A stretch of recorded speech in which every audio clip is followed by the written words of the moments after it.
Arya pet shop Buldhana. मी सांगितलं तुम्हाला की माझं ब्रीडिंग सेटअप दाखवेल मी तुम्हाला पुढच्या व्हिडिओमध्ये. हे बघा,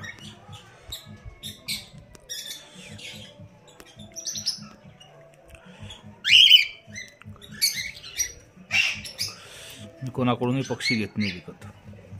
मला स्वतःचे ब्रीडिंग सेटअप राहतात.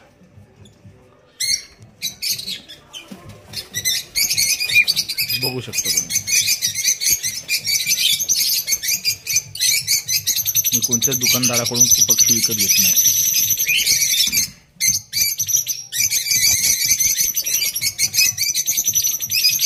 माझी स्वतःच्या घरची ब्रीड असते. लोक फक्त नावाला सांगतात की माझ्याकडून पक्षी घेतात. मी कोणाकडून पक्षी घेत नसतो. हे बघा, याच्यामध्ये अंड आहे,